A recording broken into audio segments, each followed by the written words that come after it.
الحمد لله رب العالمين والعاقبة للمتقين والصلاة والسلام على سيد الأنبياء والمرسلين وعلى آله وصحبه أجمعين أما بعد أعوذ بالله من الشيطان الرجيم بسم الله الرحمن الرحيم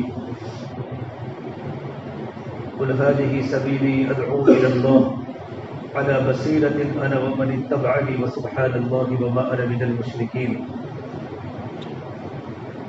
وقال النبي صلى الله تبارك وتعالى عليه وسلم يا أبا سفيان جئتكم بكرامة الدنيا والآخرة وتركتكم على محجة بيضاء ليلها كنهارها أو كما قال النبي صلى الله تبارك وتعالى عليه وسلم.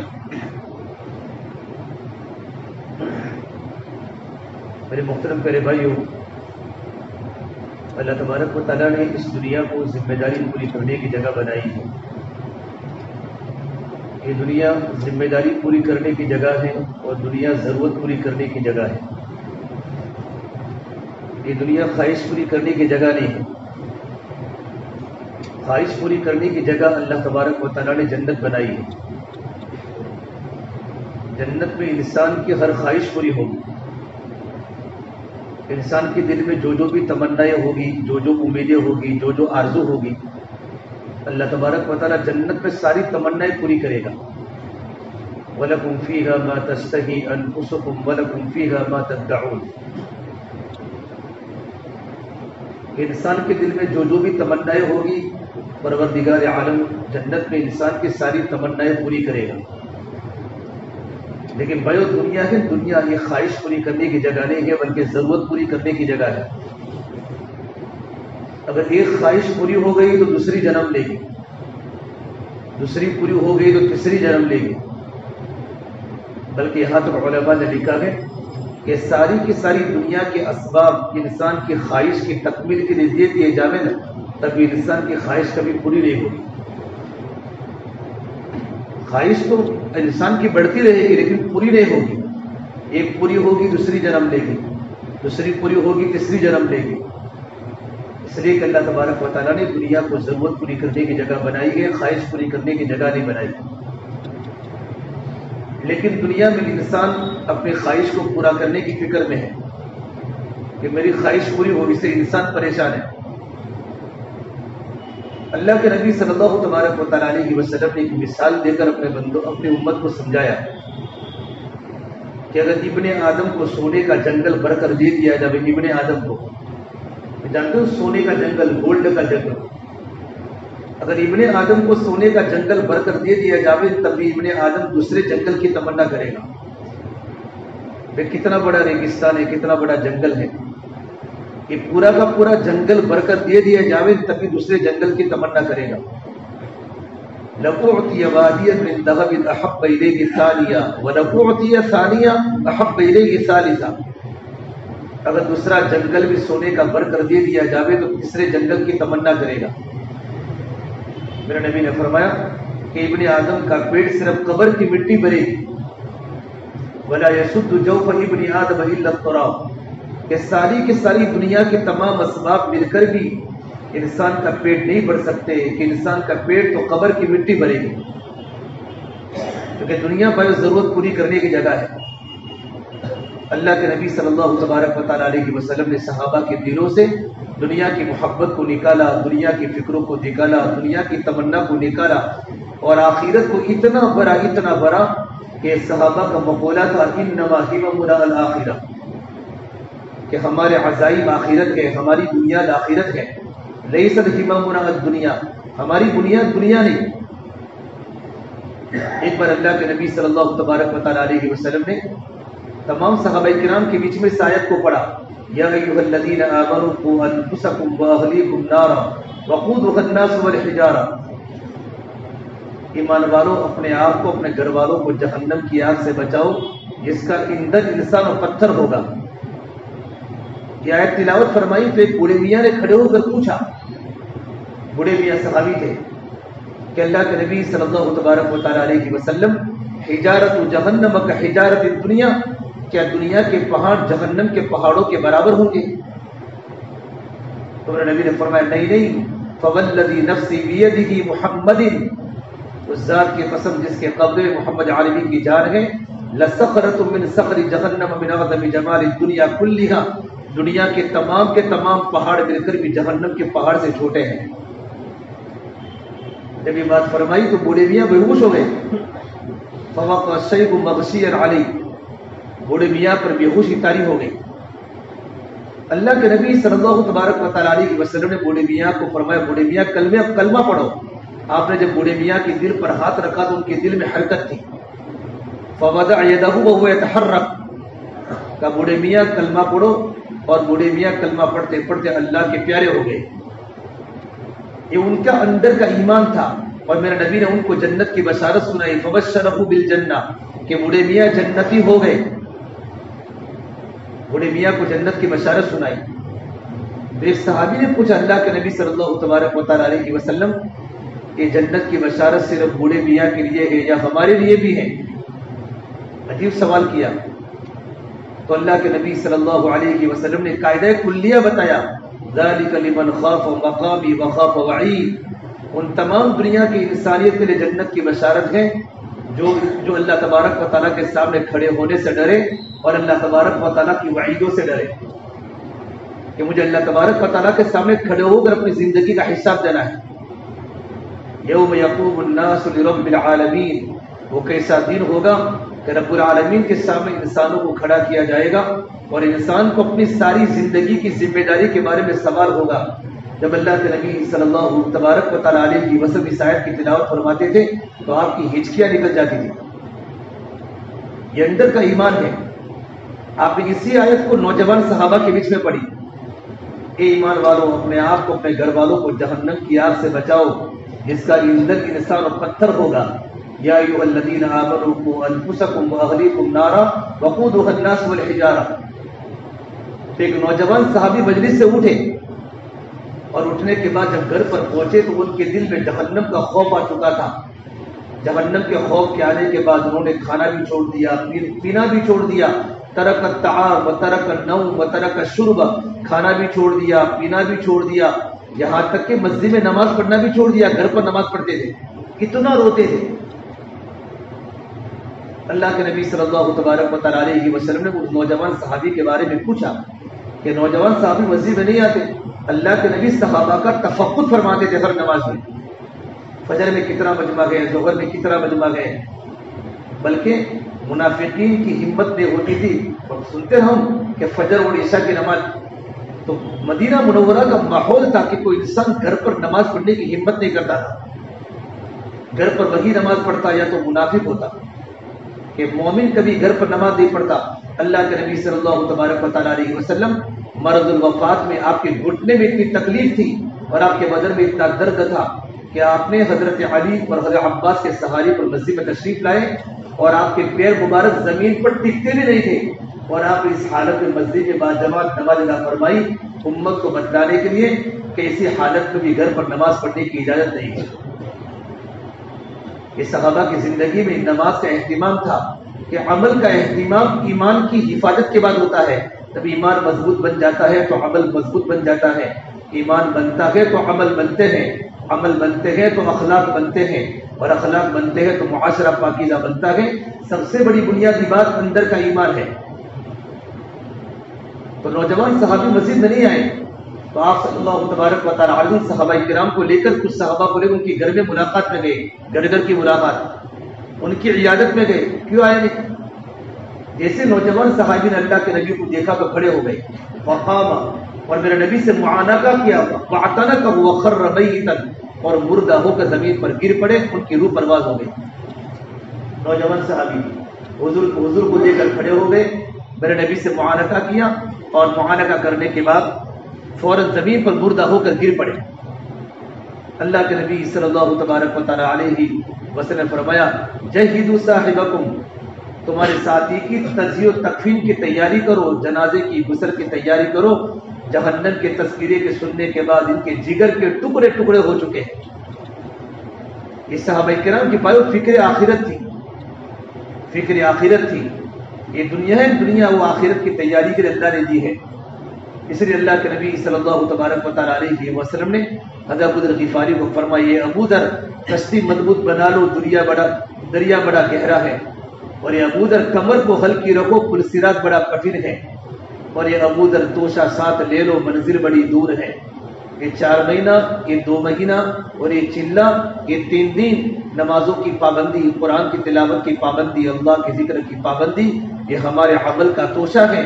توشہ ساتھ لے لو، منزل بڑی دور ہے، اور یہ ابو ذر عمل کو خالص کر لو۔ پرکھنے والا بڑا ہوشیار ہے، پرکھنے والا اللہ ہے، جو اللہ آسمان کے اوپر کو جانے، آسمان کے نیچے کو جانے، زمین کے اوپر کو جانے، زمین کے نیچے کو جانے، زمین کی تہ میں چلنے والی چوٹی کی فریاد کو جو اللہ آسمانوں پر سنتا ہو، اس اللہ سے میرا اور آپ کا واسطہ ہے۔ آہستہ بولو تو بھی سنتا ہے، زور سے بولو تو بھی سنتا ہے۔ وَيَعْلَمُ السِّرَّ وَأَخْفَى، تمہارے دل میں جو بھی ارادہ ہے، ارادہ، اس ارادے کو اللہ کی خبر، اللہ کو تمہارے ارادے کی خبر ہے۔ وَأَخْفَى، ابھی تمہارے دل میں ارادہ نہیں آیا، آئندہ تمہارے دل میں کیا ارادہ آئے گا اس پر بھی اللہ کی نگرانی ہے۔ ہم کبھی دنیا میں غافل بن کے زندگی نہ گزارے کہ میں دنیا میں آزاد ہوں، بلکہ اللہ نے تبلیغ کی محنت کے ذریعے اللہ نے مشق کرنے کا موقع دیا ہے کہ دعوت کا کام کرتے کرتے ہمارے دلوں میں دنیا سے بے رغبتی پیدا ہو جائے اور آخرت کا فکر ہماری زندگی میں آ جائے کہ مجھے مرنا ہے، مجھے قبر میں جانا ہے۔ اگر مرنا نہ ہوتا تو اس کی ضرورت نہیں تھی اللہ کے راستے میں نکلنے کی، نمازوں کی پابندی کی، قرآن کی تلاوت کی پابندی کی۔ مرنا ہے، اور مرنے کے بعد اللہ کے سامنے پوری زندگی کا حساب دینا ہے۔ اور کل قیامت کے دن اللہ تعالیٰ جس طرح نبیوں کو اپنی ذمہ داری کے بارے میں پوچھے گا، اللہ امت محمدیہ کو اپنی ذمہ داری کے بارے میں پوچھے گا۔ فَلَنَسْأَلَنَّ الَّذِينَ أُرْسِلَ إِلَيْهِمْ وَلَنَسْأَلَنَّ الْمُرْسَلِينَ، اللہ جس طرح انبیاء علیہ السلام کو پوچھے گا اپنی ذمہ داری کے بارے میں، اللہ تعالیٰ ہم سے بھی پوچھے گا۔ اس سے میرے بھائی دنیا میں آزادی کا زندگی نہ گزارے، 24 گھنٹے اپنے ایمان کی فکر ہو۔ بلکہ ابن عمر کو کسی نے پوچھا الصحابۃ یضحکون، کہ صحابہ کرام ہنستے تھے؟ کہا نعم، صحابہ کرام تو ہنستے تھے، ولیکن والایمان فی قلوبہم اعظم من الجبال، صحابہ کرام کا ایمان ہنسنے کے وقت پہاڑوں سے زیادہ وزنی ہوتا تھا اور پہاڑوں سے زیادہ مضبوط ہوتا تھا ہنسنے کے وقت۔ لیکن آخرت کی فکر کے سننے کے بعد، قبر کے تذکرے کے سننے کے بعد صحابہ بے ہوش ہو جاتے تھے، اور کتنی صحابہ کی تو جانیں نکل جاتی تھی۔ یہ ان کے اندر کی ایمانی کیفیت تھی۔ زرار ابن زمرہ کنانی فرماتے ہیں کہ میں نے علی مرتضیٰ کو دیکھا، علی مرتضیٰ اللہ کے نبی کے داماد ہیں، اور ہزاروں مرتبہ اللہ کے نبی نے علی مرتضیٰ کو جنت کی بشارت سنائی۔ ایک بار آپ صلی اللہ تبارک و تعالیٰ علیہ وسلم اپنی بیٹی فاطمہ کے گھر پر گئے، حضرت فاطمہ گھر میں آرام میں تھی، حسن حسین سوئے تھے، حضرت علی بھی سوئے تھے۔ اللہ کے نبی صلی اللہ تبارک و تعالیٰ علیہ وسلم اپنی بیٹی کے گھر پر آرام فرما رہے تھے۔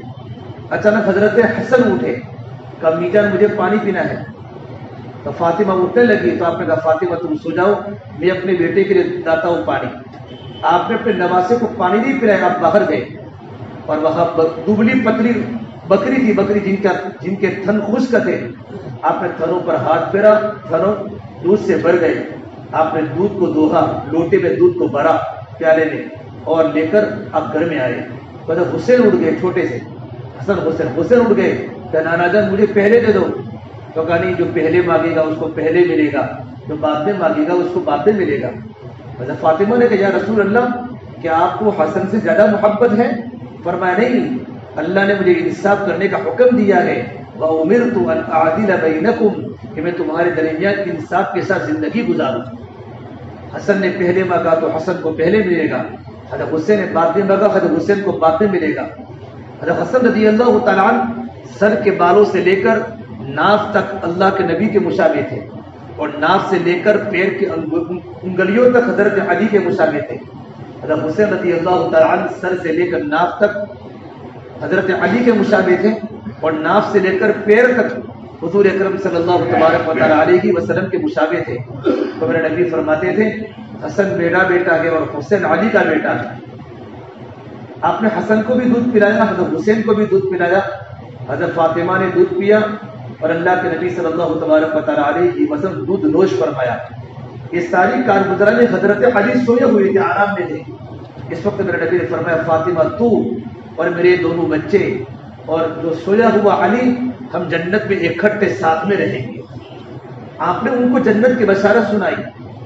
حضرت علی کے شاگرد زرار بن زمرہ کنانی فرماتے ہیں علی مرتضیٰ کو دیکھا، قد ارخى الليل صدوره وغارت نجومه يميل في محرابه قابضا على لحيته يتململ كتململ السليم يبكي بكاء الحزين۔ میں نے علی مرتضیٰ کو دیکھا، رات کا اندھیرا چھا چکا ہے، ستارے ڈوب چکے ہیں، مسجد میں داخل ہوئے اور اپنی داڑھی کو پکڑے ہوئے ہیں اور اس طریقے پر رو رہے تھے جس طرح سانپ کا ڈسا ہوا انسان ہمارے تکلیف پہ رو رہا ہے۔ یتململ کتململ السلیم یبکی بکاء الحزین، اس طریقے پر غمگین تھے، غمگین جس طریقے پر غم کا مارا ہوا انسان مارے غم کی روتا ہے۔ پھر دنیا کو مخاطب کر کے فرمایا، یا دنیا غر غیری، میرے علاوہ کسی اور کو تو دھوکا دے، ہیہات ہیہات، تو مجھ سے دور ہو جا، قد بدتت کی سلاسل، میں تجھے 3 طلاق دے چکا ہوں، مجلس کی حقیر و خطر کی یسیر، تیری مجلس بڑی خطرناک ہوتی ہے۔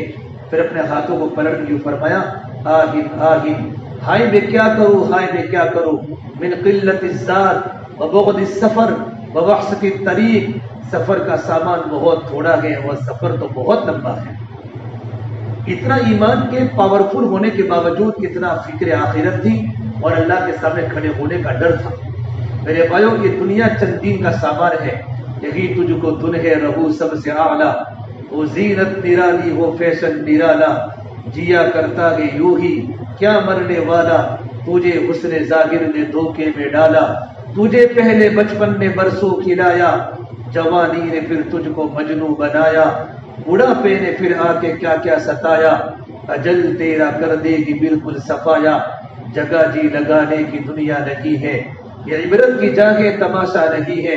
میرے بھائیوں، ارے بٹ جانے والی بھی کوئی سلطنت ہوتی ہے، ڈوب جانے والا بھی کوئی عروج ہوتا ہے، جس زندگی کو موت کھا جائے وہ بھی کوئی زندگی ہے، جس جوانی کو بوڑھاپا کھا لے وہ بھی کوئی جوانی ہے، جس مال پہ فقر کا ڈر ہو وہ بھی کوئی مال ہے، جن عزتوں کے پیچھے ذلتیں ہو وہ بھی کوئی عزت ہے، جن محبتوں کے پیچھے نفرتیں ہو وہ بھی کوئی محبت ہے، جن گھروں کو اجڑ جانا ہو، جہاں مکڑیوں کے جالے تن جانے ہو، کل بیت وان طالت سلامتها، میرے بھائیوں بڑے بڑے محل جا کر دیکھو تو صحیح، آج وہاں مکڑیوں کے جالے ہیں، ان کو پوچھنے والا کوئی نہیں، قبر کے کیڑے مکوڑوں کو بھی کیڑے مکوڑے کھا گئے، ان کو یاد کرنے والا دنیا میں کوئی باقی نہ رہا۔ یہ زندگی کی داستانیں ہیں، اس لیے اللہ کے نبی صلی اللہ تبارک و تعالیٰ علیہ وسلم نے ہمارے سامنے آخرت کو کھولا، آخرت کی زندگی کو کھولا۔ پورا صحابہ کا مجمع ہمیشہ فکر آخرت میں ہوتا تھا۔ دعوت کا کام کرتے کرتے 2 باتیں زندگی میں پیدا ہوگی، ایمان آئے گا اور تقوی آئے گا۔ ایمان بولتے ہیں اللہ تبارک و تعالیٰ کا یقین، اور تقوی بولتے ہیں اللہ تبارک و تعالیٰ کا ڈر کہ میرا اللہ مجھے دیکھ رہا ہے۔ بھائیو، خلوتیں گندی مت کرو، رات کی خلوتوں پر اللہ کا پہرا ہے، اندھیروں میں کیا کیا ہوتا ہے سب کچھ اللہ کو پتا ہے۔ اللہ ایک دن کھولے گا۔ لقمان حکیم نے اپنے بیٹے کو فرمایا، یا بنی انھا ان تک مثقال حبۃ من خردل فتکن فی صخرہ او بالسماوات، اے میرے پیارے بیٹے، اگر تو رائے کے دانے کے برابر کوئی تو نیکی کرے یا گناہ کرے، پہاڑوں کی چٹانوں پر کرے، آسمان کے کناروں پر کرے، زمین کے تہہ خانوں میں کرے، یأتی بہ اللہ، اللہ اس کو ظاہر کرے گا۔ راتوں کی تہجد امت کے سامنے آئے گی، راتوں کا خلوتوں میں تڑپنا اللہ امت کے سامنے لائے گا، راتوں کے لمبے لمبے سجدے، لمبے لمبے رکوع، گھنٹوں گھنٹوں کی اللہ کے سامنے تڑپتی ہوئی مناجات اللہ امت کے سامنے لائے گا، اور راتوں کے کالے کرتوت بھی اللہ امت کے سامنے کھولے گا۔ ان اللہ لطیف خبیر، اللہ تعالیٰ کی ذات تو بڑی باریک باریک چیزوں کو دیکھنے والی ہے۔ زندگی میں ایمان اور تقوی پیدا کرو، اور اللہ قرآن کریم میں فرماتے ہیں اگر یہ بستی والے، یہ گاؤں والے محنت کر کے صرف زندگی میں 2 باتیں پیدا کر لے، ایک ایمان کو مضبوط بنا لے، اللہ کا یقین اور اللہ کا ڈر زندگی میں پیدا کر لے، اللہ فرماتے ہیں ہم آسمان و زمین سے برکتوں کے دہانے کھول دیں گے۔ وَلَوْ أَنَّ أَهْلَ الْقُرَىٰ آمَنُوا وَاتَّقَوْا لَفَتَحْنَا عَلَيْهِمْ بَرَكَاتٍ مِّنَ السَّمَاءِ وَالْأَرْضِ، اللہ تبارک و تعالیٰ ایمان والی زندگی کی بنیاد پر اور تقوی والی زندگی کی بنیاد پر اللہ تبارک و تعالیٰ کا وعدہ ہے، اللہ تعالیٰ آسمان و زمین سے برکتوں کے دہانے کھول دے گا۔ پر برکت الگ ہے، کثرت الگ ہے، بس برکت الگ ہے، برکت غیروں کو نہیں ملتی، برکت کا تعلق تو ایمان والوں کے ساتھ ہے۔ اللہ تعالیٰ ایمان والوں کو برکت دے گا،